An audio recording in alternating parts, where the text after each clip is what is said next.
This is REM's Bittersweet Me from their shoot, I just had it.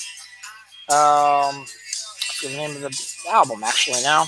The Adventures in Wi-Fi. So pretty good song. I like it, and figured it'd be a good way to end this year 2018 season of Dylan Knows for me. It's not exactly true. There's a very good possibility. Normally, I do my in memoriam episode today. It's my last episode of the year, but I haven't had a chance to go and do my research on it yet. So that will have to wait. I will probably do that tomorrow, and then I'll probably do it sometime the next day or so. So make it a bonus episode before the end of the year. So for now, this is episode 275, Fried Chicken Pants, which will make a lot of sense today when I discuss what we're going to be talking about today. Thus ends today's episode, ends the news cycle for 2018.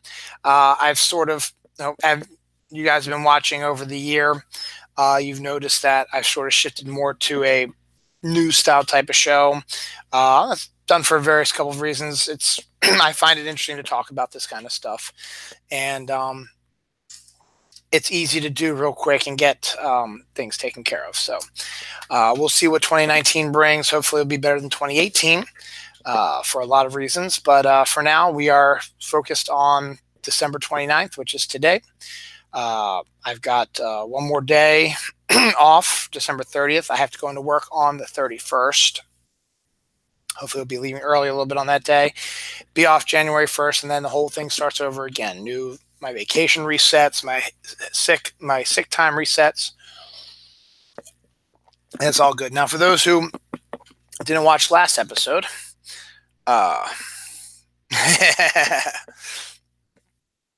thanks, Patrick. Patrick's watching right now. Those who didn't watch last week's episode, because only 4 of you did, shame on you, the double episode. I was miserable. I'm still getting over the sickness right now, so my voice might seem a little cracky, croaky, and you might still hear me doing stuff like that, but it's not as bad as it was last week. That was a lot more coughing and hacking. Ask Scott. He watched it last week live. So this week's episode is actually not going to be that long, actually, because the week of Christmas, because let's face facts. If you all remember, it seems like this week's been going on forever, but Monday was Christmas Eve, Tuesday was Christmas Day, and here we are on Saturday, 29th. So a lot of news stuff sort of didn't happen because it was Christmas, so mostly Christmas stuff took over the airwaves, stuff like that. But I got some interesting things, but there's not a lot. So this episode should be pretty quick, probably within about the hour range, which is okay, I guess, maybe a little less than that. It's just interesting that that's how my show started way back when, 5 years ago. My first few episodes were supposed to be only about an hour long, if that. And gradually I just said, hell with it. I'm just going to do it. So today's episode, we're going to talk about knighthood. We'll do a Christmas recap. Unfortunately, Patrick, there's some sports ball that I got to get out of the way. A lot of it, actually, but it shouldn't be too bad. Some more science stuff. Nothing really too awful this week. A couple more studies, which should be really interesting. A really interesting story from the past, which I uncovered. The aforementioned fried chicken pants. And something bad happened to Santa Claus. And 45 years ago this week, one of the scariest movies of all time premiered. So we will be discussing all that. So without further ado, this is a shortened episode of Dylan Knows. Followed by this will be my year-end comic haul. I haven't done the comic haul in 3 weeks. Various reasons, being sick, just not finding time with decorating and wrapping stuff and so on and so forth. So we'll be doing that, covering the last 3 weeks of Comicdom. So that one might be a pretty long one also. So that'll sort of fill out the whole 2-hour window that I'm aiming for here. So let's go. First up, how many of you are fans of Monty Python out there? I am. I actually got my daughter this year. I got her to watch Monty Python: The Holy Grail for the first time, and she loved it. I need to get her to watch some of the shows to digest their um, full humor that they and how powerful their humor was. Yeah, I know you love the sports ball, Patrick. It's not going to be that much, I promise. But of all the Monty Pythons, there is, let's see, there was 5 or 6 of them. One of them's American, but there was Cleese, Palin, Idle, Jones, Gilliam, Chapman. There's 6 of them. One's American, Gilliam. The rest are British. And of all of them, John Cleese included, the only one that has been knighted by the Queen is Michael Palin. Michael Palin was knighted this week by Queen Elizabeth. It's the first Python to be knighted, and to be honest, is probably the best choice. Nothing against the other Pythons. Granted, Chapman's dead, so he wouldn't have gotten it done. And unfortunately, Jones is suffering from some dementia or some other issues, so he's probably not going to be long for the world. But I thought Cleese might have gotten it before Palin did. But regardless, I'm fine with that, because Michael Palin, to me, has always been the all-star of Monty Python. Because if you've ever watched the Python shows or any of the movies, Palin is the one who's done the most characters, because he can do different types of characters. He's also the most normal of them, I guess, if you wanted to say. And he's had quite a second career in his career as being a travelogue vlogger type thing. He's done a number of shows for the BBC where he's done travel logs, going to different places, and used his humor and taking you to these crazy, outlandish places that you've never seen before. Some of the shows he's done were, the first one he did was Around the World in 80 Days, where he decided he was going to follow in Phineas Fogg's way and travel around the world in 80 days using a similar path that Phineas Fogg did, and see if he could do it. And along the way, he stops and you get history of the locations he's at, some good pictures of the area, and he talks to the locals and stuff like that, because he's very personable and very humorous and stuff like that. The second one, Patrick likes our conversation. The second one, if you've never seen this, you guys got to check these out. These are great. The second one was Pole to Pole, where Palin starts in the North Pole and then travels down whatever that 45th longitude or whatever that is, and just covers everything on that all the way down to the South Pole. And, a lot of it is, some of it's how is he going to get to these locations? How is he going to travel? Because there are issues with the travel as well. So he's done that. And then the biggest one he's ever done is Full Circle, the Pacific Rim, which took him, I think, 9 to 10 months of his life to film this. He started up at the top of the Pacific Rim up in Alaska, and then did the whole Japan and Russia and Thailand and all that stuff on the one side here, and then came back up South America, and then back up the west coast of the United States to try to reconnect with where he was before. That was my favorite one, because he went to so many places I'd never seen before, and it was actually one that I remember watching with my mom when it first came on, because my mom loved that type of stuff as well. He's also done a couple other ones. He did Rio. He did Ernest Hemingway, where he did a bunch of stuff from Hemingway's travels and stuff like that. So it's well worth, these travel logs are well worth it. Palin's very personable, very funny, has good rapport with people. The scenery is gorgeous. The scenarios that he has to deal with, food, sickness, travel time, permits, issues, political issues, sort of help cause a problem. He just missed, when he did Pole to Pole, he just missed America's invasion of Iraq in '92 when Saddam Hussein took over Kuwait. He literally was just there like about a week before that happened. So he missed it by that much. So there's a whole bunch of really cool stuff about that. So Michael Palin, well-deserved first knighthood of the Pythons. He is now Sir Michael Palin. And he won't let you forget that either. As I mentioned earlier, Christmas was earlier this week. I had a pretty good Christmas, being sick notwithstanding. Um, Christmas Eve was our usual. Well, this year I had a nice 4-day weekend. So the 22nd and 23rd was spent shopping, which I actually enjoyed doing. I spent about 5 hours on the 22nd finishing up my shopping, and then I realized I had a few more things I had to do and spend another 3 hours on Sunday, the 23rd, finishing up my shopping, but got it done in time. Then the 24th, our usual tradition was the kids would do the Christmas pageant at our church. And then we would go watch that, and then we'd have Christmas Eve Mass about 3 o'clock in the afternoon on Christmas Eve. Well, this year the kids did not want to participate in the pageant. They're getting older. It makes sense. You know, this is more for younger kids. They've been doing it since they were really, really young. It made sense to us. So this year was probably the last year we will be going to do the pageant. But actual Christmas Eve Mass starts at 4 p.m. on Christmas Eve, so we're probably just going to shift it from the 3 p.m. pageant to the 4 p.m. actual Mass in the church. So that seems to be a logical next step for us. So that's probably where we're going to go.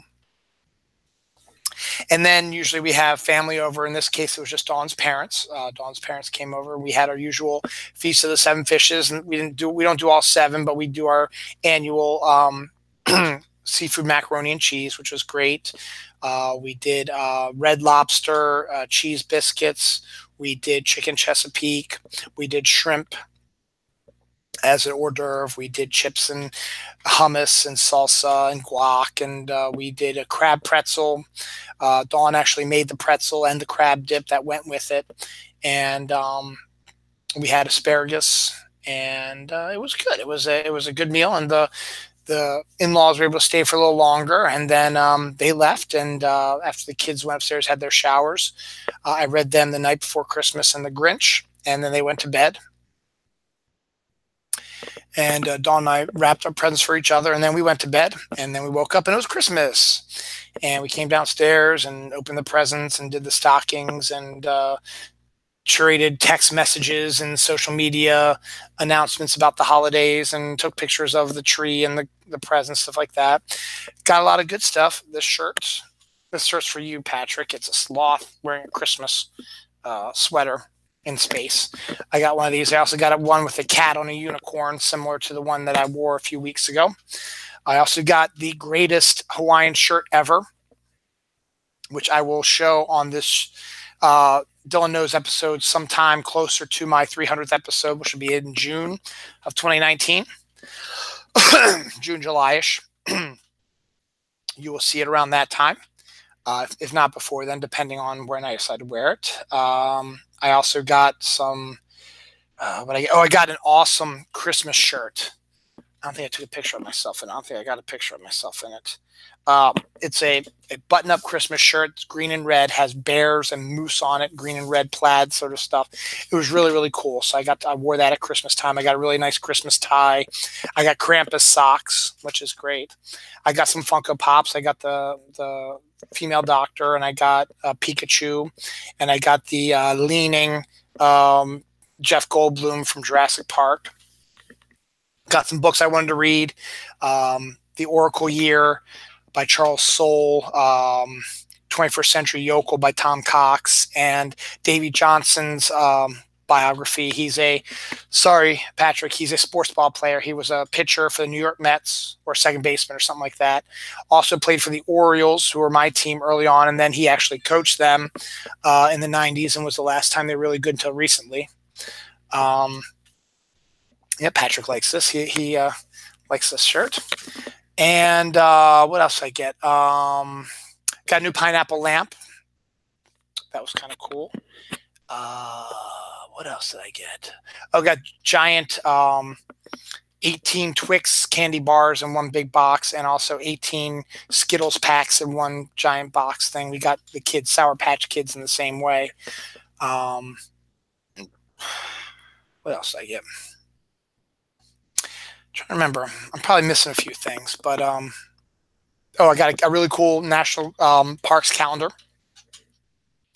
So there's some good stuff. The kids got good stuff. We got the Nintendo Switch, and we got the Nintendo little box that has 622 games in it.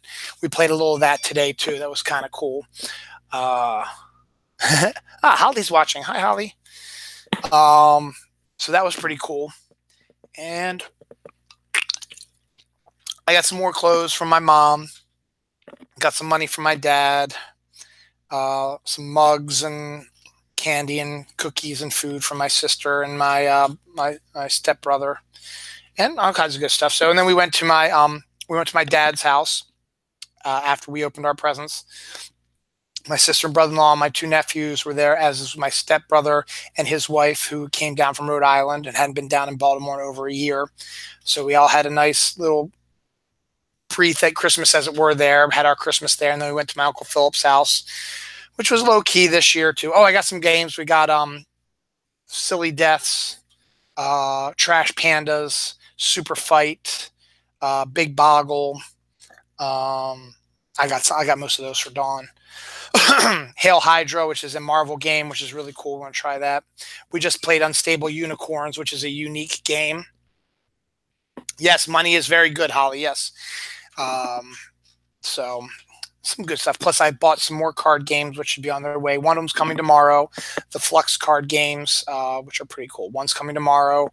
Two are coming on New Year's Eve, and one's coming like the 4th or 5th, somewhere around there. So that should be a lot of fun. We're in a really good gaming mode right now. So did some fun stuff. Played a little of the old school Double Dragon and Mario Brothers and Donkey Kong and Pac-Man today on that little device we got. I got Deadpool 2, the movie, so all kinds of fun stuff. So all in all, good Christmas. And then today, the kids and Dawn have been off all week. I had to work Wednesday, Thursday, and Friday. Dawn went in a little bit on Wednesday, but not much. Today, my mom came, and then we had our Christmas with her. We had nice dinner, stuffed shells there. Tomorrow we're going to see Into the Spider-Verse. And we're going to go watch some sports balls. The Ravens, my football team, has the potential to make it to the playoffs this year if they beat the Browns tomorrow or the Steelers lose. Is it the Penguin? Oh, it's a flamingo. Yeah, that's my pink flamingo light, Holly. You can't see it's sort of head on, but it's my pink flamingo light. I told the story about this weeks ago. Basically, it was a introduction to the family present from Dawn's sisters. Christmas a couple years ago, they got me this flamingo lamp, and it's been a family tradition for a while with flamingo stuff. But that's what it is. It's a head on, so you really can't see too well, but it's the body glows, and that's the neck, and that's the beak and stuff like that. So next time I'm gonna have to switch it so it looks a little bit better. But that's what that is. Yep.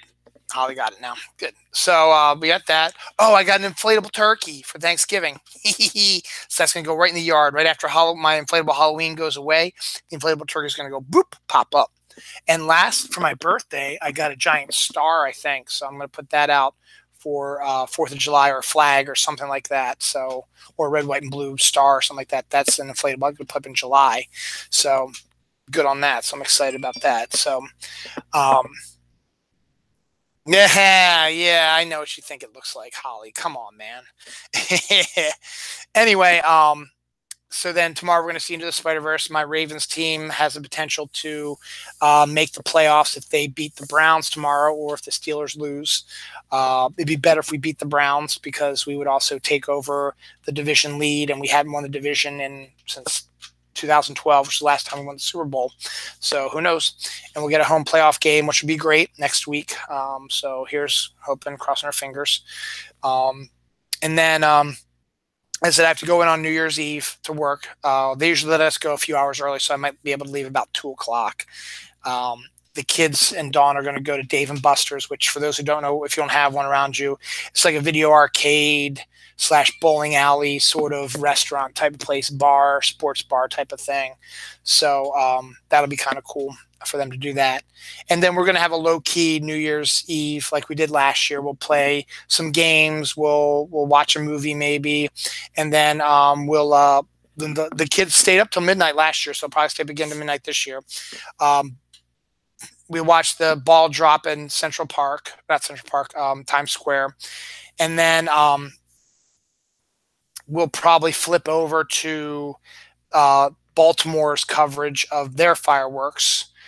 Because they've got their fireworks are about 20 minutes long, and you don't keep cutting back to like all Ryan Seacrest and all the hosts doing all this stuff and chit chatting while the fireworks and stuff's going off. You're just going to see the fireworks over the Inner Harbor while popular music plays for about 18 minutes. So we'll probably have that up there, and we'll probably go to bed. And then New Year's Day will be our last Christmas. We will go to Dawn's folks' house, and we'll have Christmas at their house.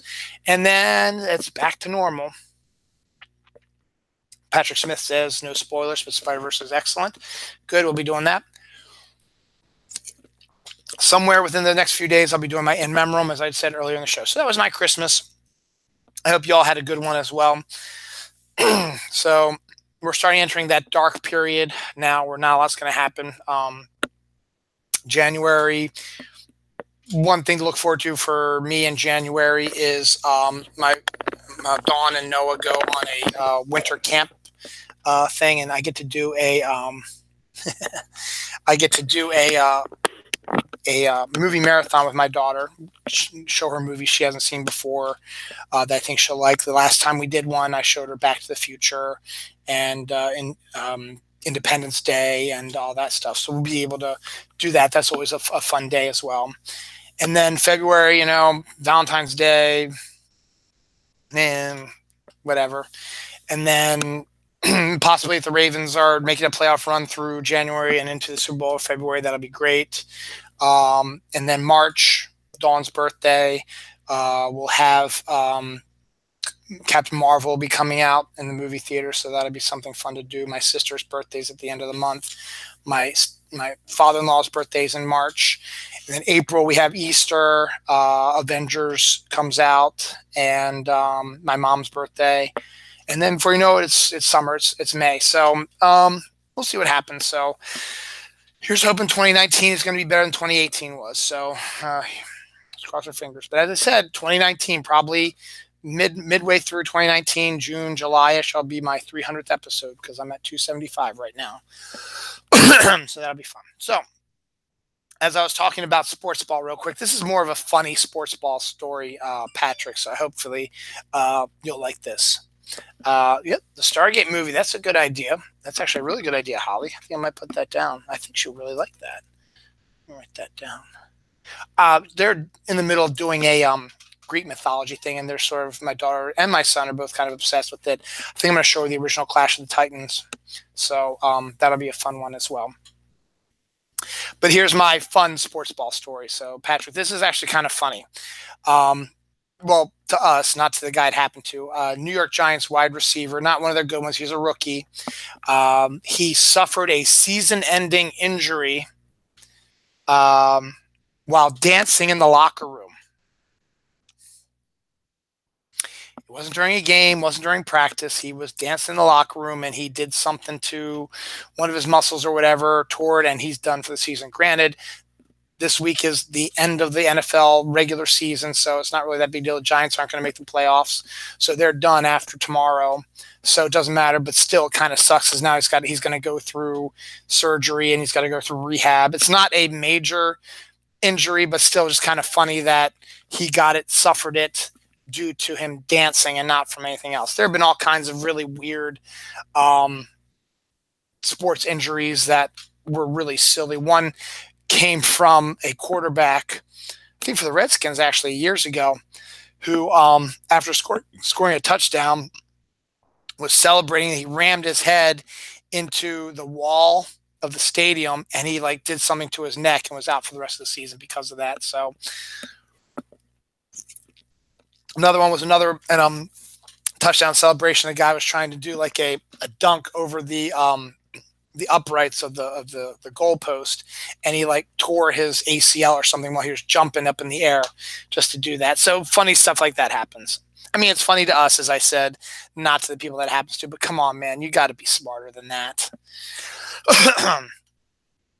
Half of the Netflix users apparently cannot find Avengers Infinity War, which is either the world's weirdest glitch or a joke on Netflix's part because of the whole snap by Thanos where half of the universe disappears. Spoiler for those who haven't seen Avengers Infinity War.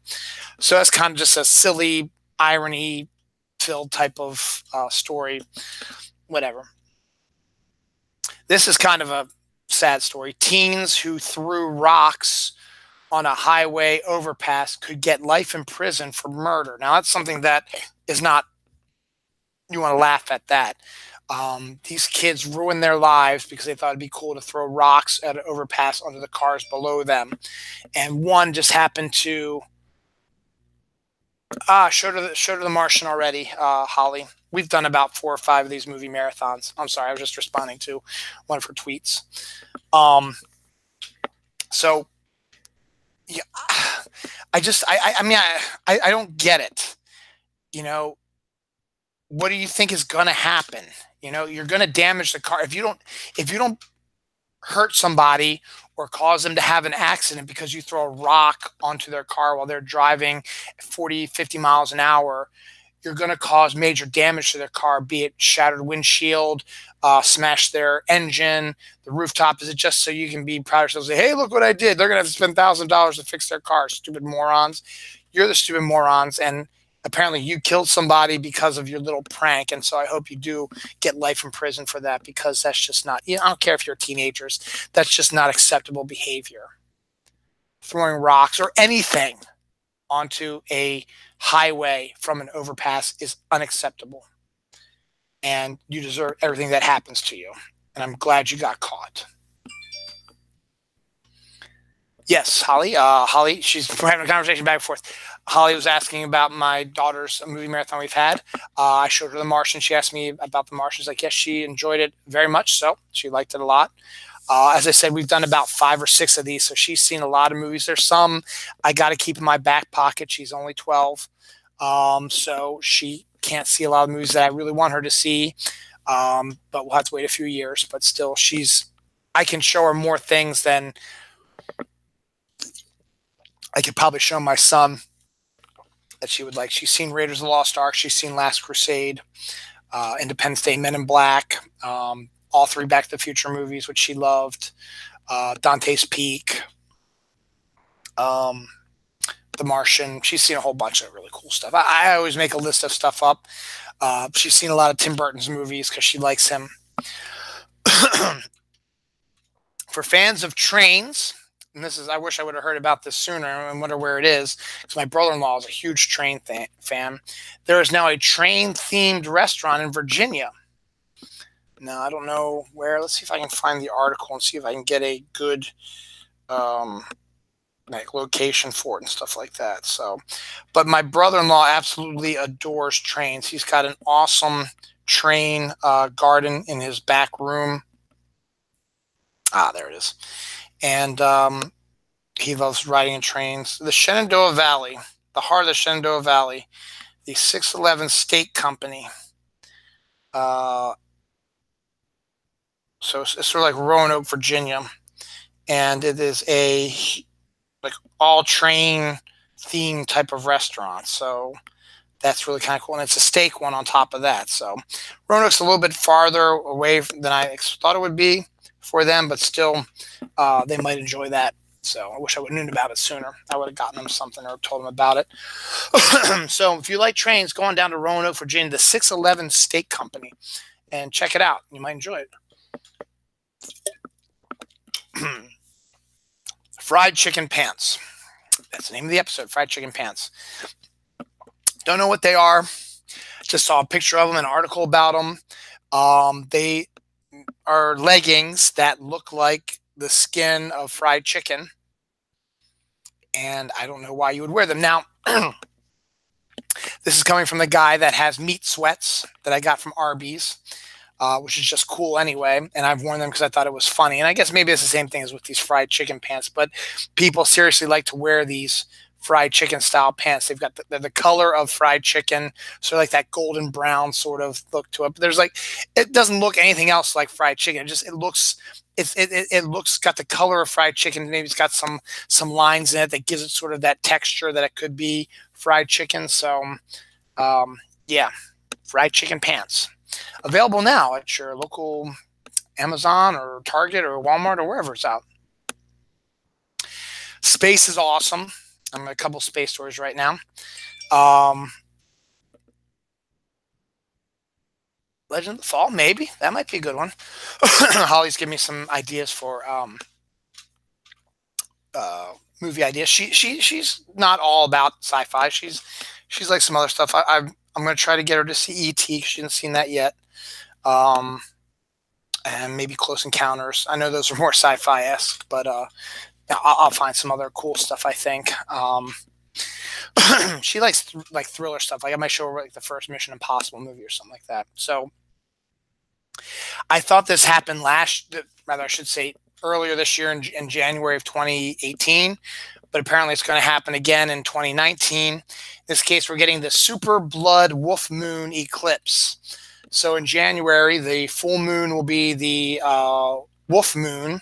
It's also going to be a blood moon. It's going to be a super moon, and it's going to be an eclipse. So you're going to get all the fun stuff together coming up around mid-January. So going out in the middle of the night and check out your super blood wolf moon eclipse. Don't know where you're going to be able to see it, but eclipses are always neat to watch. You can't really tell. It gets a little darker, but it's night anyway, so you really can't tell. But you get that nice red, rusty red, creepy looking red on the moon during these things. And I've actually seen a bunch of these before, and they're really, really quite fascinating. What's up? Sorry, Mistress Holly. Let me see what Holly here just wrote. Oops. She just said the Mandela effect. Okay. Right.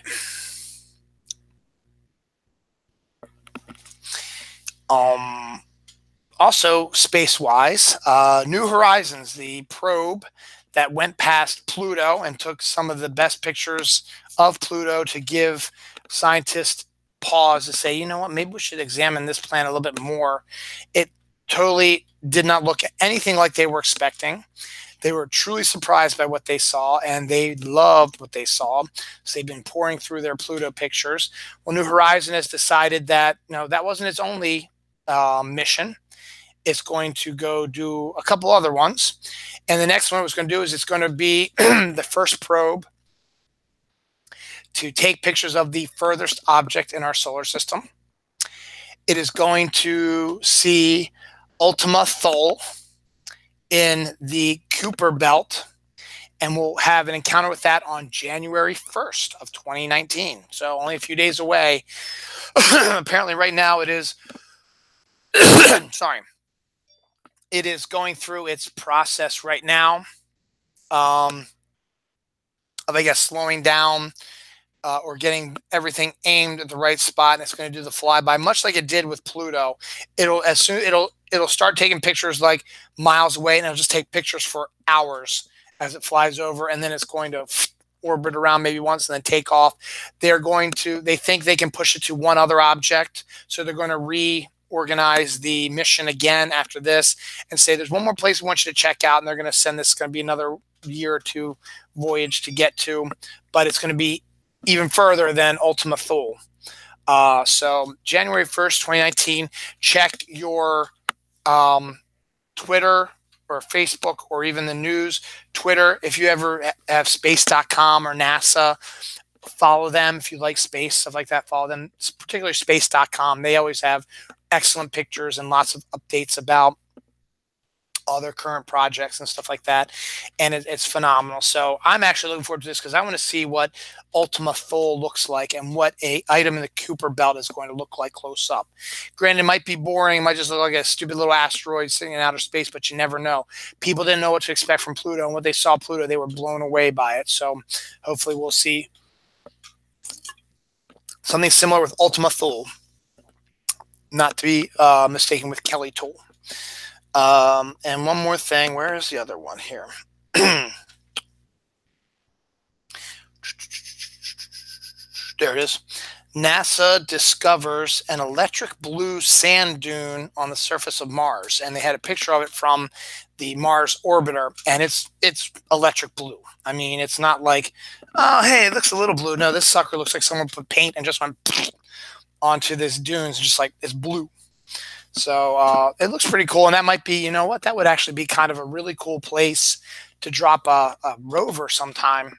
Hey, let's drive around instead of just looking at ugly red rocks that we see all the time. Let's see what some blue ones look like, or try the poles again. I know there was one that they tried to send to the poles before and it imploded, but try it again, because I like to get some like permafrost pictures and some ice pictures of that. That'd be kind of cool. So awesome on that as well.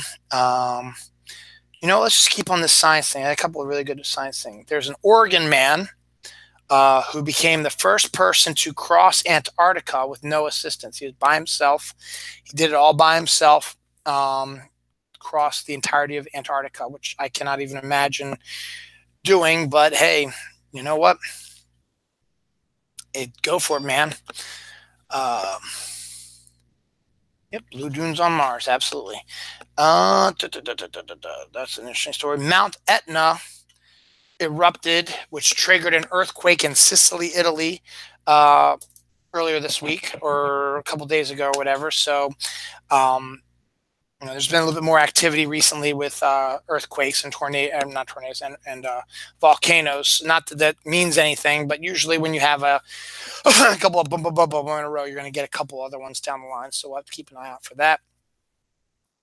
Finally, current technology is going to change the way science is taught in a particular way, particularly in biology in middle school. Because that's when I took biology. It was in middle school. I believe it was 8th grade, maybe 7th grade. Might have been 7th grade, maybe 8th grade. Virtual reality is a new big thing now. You have it everywhere. Dave and Buster's, where Dawn is going to take the kids on New Year's Eve, they have a virtual reality game for Jurassic World where you're going to be able to see like you're in a room with dinosaurs attacking you and stuff like that. So that's kind of interesting.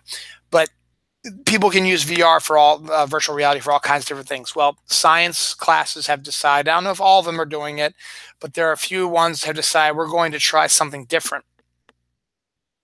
We're going to use virtual reality to, what is it?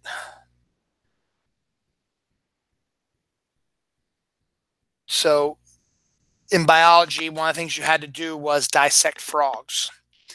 Well, now you can use virtual reality where you can dissect a virtual frog. It'll look the same as any other frog, except you will not be killing, well, it'll already be dead, but you will not be dissecting a previously alive frog and saving a frog's life. Thus, what is it? Something that we all did is now going to be gone, going the way of technology. Okay, so that's what it was.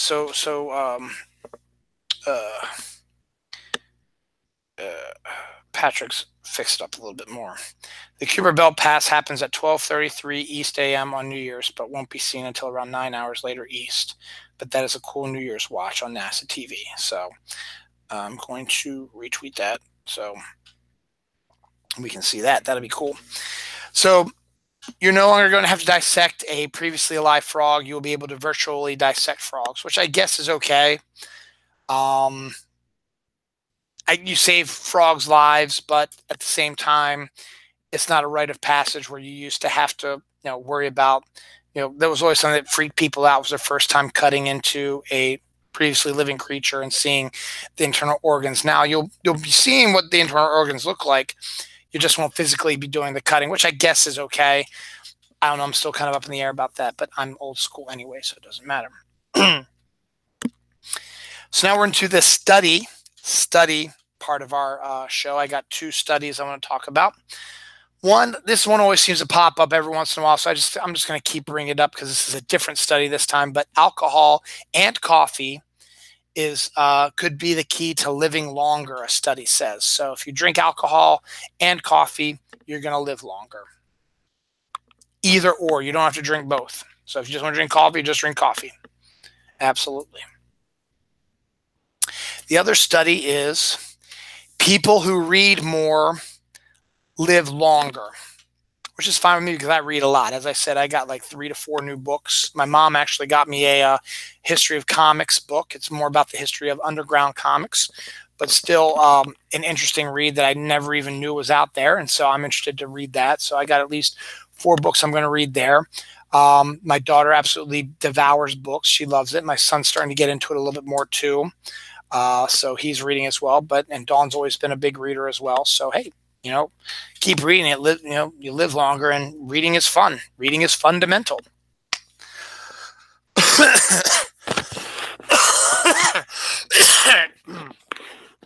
Yeah, more episodes of Dylan hacking up a lung. So we're going to talk a little bit about local news now. Baltimore had their rainiest year so far. In fact, we had about 2 to 4 more inches of rain yesterday, and we're getting more rain tomorrow. Why not? To end the rainiest year on record in Baltimore. That's right. Drink your coffee while you're reading, or drink your alcohol while you're reading, or drink your coffee and your alcohol while you're reading, and you're going to live forever. So there you go. Baltimore got more rain than Seattle did this year. We got close to 75 inches of rain this year. Our average, about 30 inches less, around 45 is our average. So we got about 30 inches more rain this year than we ever have. Most rain in the history of collecting rain information in Baltimore. 75 plus inches of rain. Could keep going up depending on what happens on Sunday. Me personally, I like the rain. I've always liked the rain. I've never had an issue with rain. Yes, I hate driving in the rain sometimes, and I hate other people driving in the rain because people don't know how to drive in the rain. Plus, I hate, my wife driving in the rain. I hate my kids having to walk home in the rain if they don't have a ride. I hate my mom driving back home in the rain because she hates that kind of stuff. I hate my whole family riding or whatever. And you guys, I don't like you guys riding in the rain either because it is dangerous. But that being said, I have no problem with rain. I like the rain. One of my favorite things in the world is particularly lying in bed, drifting off to sleep or whatever, and you hear the rain bashing up against your windshield or window in your windows in your house or on your rooftop. The one thing that we didn't have this year, we didn't have a lot of thunderstorms, which I kind of miss also. I kind of like seeing the thunder and lightning, particularly during the summer, which is when we get them mostly. But we really didn't have a lot, which is odd. It's just been a lot of rain, and it always seemed to rain on Friday. I need to go back. I'm sure there's going to be scientific looks at how much rain and when it was, but it seemed like every Friday it rained. Not literally, but it seemed like almost every Friday this year it rained at some point or another. So we'll see what happens. We'll see what 2019 brings. I think we're the tail end of our drought of snow. So I think we're going to have one more year. We're not going to get a lot of snow. We didn't get a lot last year. We got an average. I mean, the way I look at it is if we get average or below, we go through cycles every year here in Baltimore. We're about 3 or 4 years, we get average or below snow. And then for 3 or 4 years, we get way above average snow and big, massive storms. So that could be coming up on the horizon soon. It's been a few years now, so we'll see. Also, this is on page 2. An 80-year-old homeowner, an 80-year-old homeowner shot an intoxicated woman who forced her way into his house. Defending your house, why not? I have not watched Bird Box yet, Holly. I've heard good things about it, and I've always liked Sandra Bullock. So we'll see down the line, maybe. So that was a local story that happened. I guess I'm okay with it because this woman, forced her way into this person's house, and it's not your house. So, shoot them. They didn't kill them, but ooh, I missed a study too. But still, it's just a not interesting, but a kind of story that kind of happened locally. Actually, it was here in Reisterstown, actually, not too far away from here. Drinking coffee could cut the severity of, or could cut your chances, cut the chances of developing Alzheimer's and Parkinson's disease. So again, coffee wins out in the end. So drink your coffee and you won't get Alzheimer's or dementia. Okay, I definitely will, Holly. Holly wants me to watch Bird Box. I've heard good things about it. So we'll check that out, definitely. I got Netflix. Why not? I think that's going to be one of my New Year's resolutions. I need to get more onto Netflix. I've had Netflix now for about 2 to 3 years. And to be honest, I really haven't perused it as much as I should. Now, next year, Dawn's going to want the Dark Crystal prequel that's coming on there. So we'll watch that, obviously. And we'll explore it a little bit more and have fun at that. What was the other? Oh, this is kind of a sad story. And again, it leads to what's been happening. As I said with the VR story about dissecting frogs now using virtual reality. There was a mainstay shop in the Baltimore area called Greetings and Readings. It's been in our area for 49 years. Started over in Loch Raven, which isn't that far from here. It was a small little store. It was a bookstore, typical bookstore, had cards and balloons and flowers and stuff like that. And then gradually it expanded to a much bigger store where it added clothing and other kinds of stuff. And then, but stuck with the books and stuff like that. Always had a really good kids section. And then flash forward to about 20 some years ago, they fixed Hunt Valley, which is down the street from here. It's where Dawn works in the Hunt Valley area. There was a mall, and then the mall era has disappeared now, and now it's the Main Street area. So they plowed down Hunt Valley Mall, which was dying anyway, and they created a Hunt Valley Main Street. The cobblestone streets and parking spots and lots of standalone shops that are all connected and stuff like that. And Greetings and Readings said, hey, we're going to move from this Loch Raven part to the more affluent, to be honest, Hunt Valley, and have a bigger 2-story shop. They did that and everything was good. They were expand crazy. They did candles, they did stuffed animals, they did games.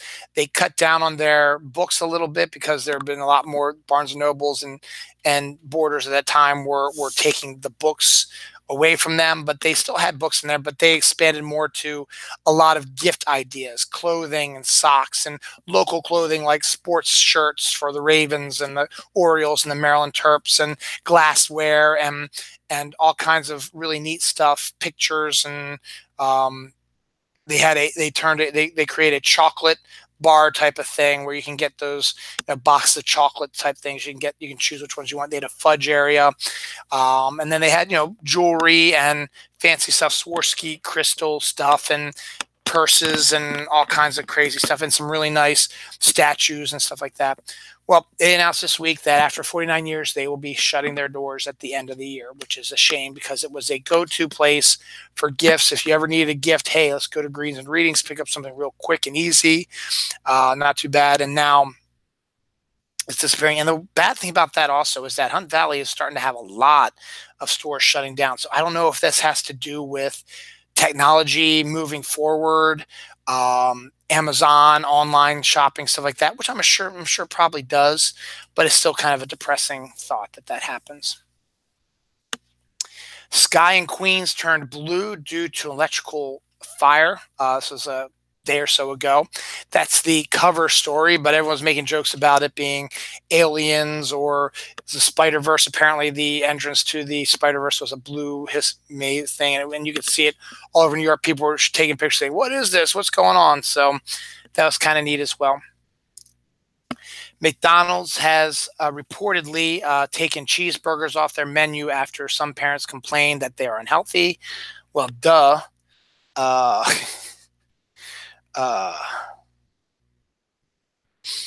Students create the perfect mathematical formula for perfect roast potatoes, and it works. They looked at like the angle you cut it at, the heat you use, and how you can cover the proper amount, stuff like that. And they used a math formula to figure out the best way to prep and cook their roast potatoes, and it actually worked really good. So math wins, yay! Speaking of other food, Hostess honey buns and donuts are now going to be cereal coming out next year. Oh, a couple weeks ago, I talked about the Hershey's bars with Reese's Pieces in them. I had it. You know what? It tastes like a Hershey bar with Reese's Pieces in it. It's fine. It's a nice little treat if you like both, but it wasn't anything outstanding. So, smidge disappointed, but still pretty good. Speaking of Christmas, and this is also local. This is in Essex, Maryland, which is kind of the Bay area. You know, people who live on the Bay, blue collar type of area. Santa Claus, who I'm sure it happens in your neighborhood as well. Fire department rides him around neighborhoods, and he's on top of the fire trucks and waving, and they run the sirens, and people come out and they wave and take pictures, stuff like that. Well, in Essex, Santa Claus was egged while being on the fire truck. So while he's sitting on the fire truck trying to spread goodwill towards men and Christmas spirit, people were egging him on top of this fire truck. That was kind of made Maryland look pretty bad, but awful. This is a really interesting story that I discovered. Considering that it's New Year's Eve starting on Monday, I figured I'd read this. I've got a couple more little notes here on the side. I got one movie anniversary, and then we'll do my check eye day, and then we'll be out of here. So we should probably be out of by 10:30 probably. So listen carefully to this story. This is really quite cool. Story takes place on December 31st, 1899. A passenger steamer, the SS Warramoro, was in the Pacific going from Vancouver to Australia. On December 31st, 1899, the captain realized where they were and decided, let's do something kind of cool. It's a clear night. It's beautiful. It's good sailing weather. We've got no issues. We're almost halfway to our destination. Why don't we take a little slight detour? It's not gonna add a lot of time to our trip, but we got to do this because this is just really, really cool. So the captain saw where they were, and he shifted the ship using his, at the time, the way he can tell where they are. He also had all of his crew members make sure that he wasn't making this up and verify that he knew where they were, and he was absolutely right. So at midnight, this ship lay on the equator at exactly the point where it crossed the international date line. The front part was in the southern hemisphere. The back part was in the northern hemisphere. That means on this date, 12/31/1899, for this one moment at midnight, the ship was in 2 different days, 2 different months, 2 different years, 2 different seasons, and because of the date, 2 different centuries.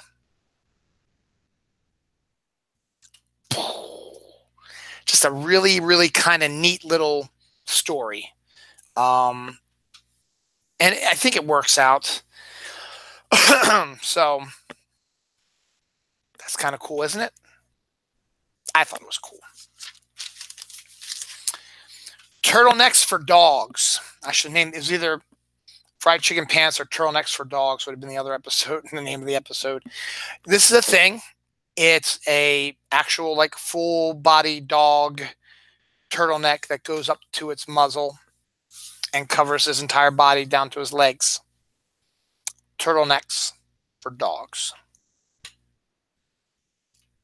Look for that too, along with the fried chicken pants. Why not? Mattel loses the toy licensing rights to the DC Comics, so that's a big blow to them. They won't be able to make any more DC Comics toys. So that's a hard blow for them, particularly with Shazam coming out soon. And Batman always still popular like that. A woman was enraged after her daughter was told she could not pet a service dog. come on, really, woman? Service dogs are working. It says it on the pouch as well. You don't touch the service dogs. The service dogs are trained specially to help people do certain things. They are not pet dogs. They are worker dogs. Now, they get treated like pets by their owners, but when they're out and about, they're service dogs. Now, if you were at their house or he wasn't working or whatever, it's fine. Pet the dog. But you also got to consider, guess what? They might say, even if he wasn't a service dog, if they tell your child, don't touch the dog, you don't touch the dog. It's not your dog, and it's not this person's job to allow you to let their child touch their dog.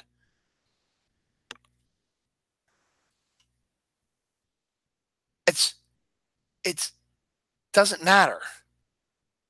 It's their dog. They can do whatever they want to, and there's no reason whatsoever for you to be enraged about it. Yes, your child was upset. Oh, too bad. But you know what? It's their dog. They can do whatever the hell they want. Their dog is not there for your amusement. Even if it wasn't, as I said, even if it isn't a service dog. That's why we always tell Noah or Noelle, if they want to see a petted dog that's being walked in the neighborhood, you ask the owner first, can we pet your dog? Because in some cases, too, the dog might be skittish. It might not like other people. It might try to bite you. And you don't want any of that, right? So this woman being enraged about her daughter not being able to touch a service dog is just dumb. And service dogs, as I said, are working. They're not there when they're out and about. They're not there for you to say, oh, a dog here, let me touch him. No, it has an actual code that says, I'm working, please do not touch me. And again, as I said, it doesn't matter. If it wasn't working as a regular dog, if they tell you no, you don't touch the dog. It's not your dog. It's their dog. If you want to touch a dog so bad, get your own damn dog. And then you can tell people not to touch your dog if you want. It doesn't matter. I would back you then, but there's no reason for you to get enraged that your child was upset that they could not touch a dog. Tough shit. It's not your dog. And it was a service dog. It was working. Leave it alone. One more sports ball story. This is kind of a neat one. Last week, now, real quick, in the NFL, they have kickers. Kickers are the ones that kick the field goals and the extra points and the punts and the kicks from all the way down the field. So they're not always the strongest or the fastest or whatever. Their job is their legs. You know, they need to kick the ball 100 yards down the field. So when you do a kickoff or a punt, and the opposing team is running rampant through the defense and it's heading towards the kicker, and only the kicker stands between this guy running and a touchdown for them to go ahead, whatever. You're going to try to tackle them, and it's not always pretty, but at least they tried. In this case, though, this player was running rampant over this defense and knocking everybody aside. No one was able to tackle him. The kicker was the last line of defense. This kicker grabbed the guy and slammed him to the ground and stopped him. And nobody ever expected that to happen. Now, that alone is a good story, but then what happened afterwards is kind of, huh? So after that game, the NFL decided, hey, we're going to do a random drug test, and we're going to pick this guy to see if he's on drugs, because how can a kicker take out a return man who weighs probably 100 pounds more than he is and 100 pound more muscles? This kicker took this guy out. He took him and he slammed him. So the thing is, not all kickers are what you think they're. They're not weak, thin guys. Some of them are big, bulky guys as well. It was a clean hit, and the guy's drug test came back negative. So it was just the NFL going, kicker can't do that. Let's drug test him and make sure that he's on the up and up. Finally, the last story of today. So a female doctor was in the hospital, and she was in labor, and she wasn't giving birth yet, but she was in labor, so she was progressing when she heard another woman. Obviously, she's in the pediatrics or wherever, obstetrics or whatever the birthing area is, and heard a woman who's getting ready to deliver as well. But this time, she was more further along than the doctor was. But the doctor on call was supposed to help her was on his way and was not there yet, but this woman was going to give birth like at any second. So what does the doctor in labor do? She gets up from her bed, walks over, delivers that baby, and then comes back to her chair and delivers her own baby. Just a really cool, fascinating story there to end 2018 on a really interesting high note as well. I thought that was kind of a neat story, and kudos, Madam Doctor. Fantastic. 45 years ago this week, The Exorcist made its debut. So The Exorcist, as old as I am, actually, I'm older than The Exorcist movie by 6 months, actually. Considered to be one of the scariest movies of all time. I don't know. I don't know. Maybe I expected more. I don't know, but that was just me. I found it just okay. So that's it. That's 2018 right there.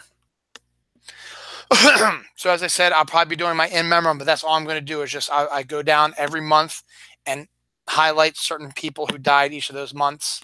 Talk about Stan Lee, other actors and actors and historical figures who passed away, the Bushes, so on and so forth. We'll talk just a little bit about that. So I'm going to try to do that sometime this week, before New Year's. I want to try to do it within the next 3 days.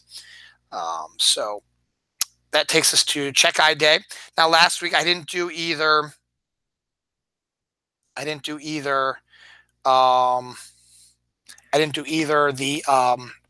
Check Eye Day or the weekly thing because it was a double episode. It was getting late and I was still feeling like shit.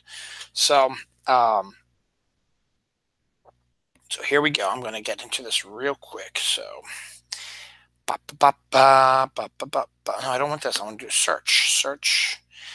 Boom. And it's Check Eye Day. Boom, boom, boom. There it is. Okay. So today, December 29th,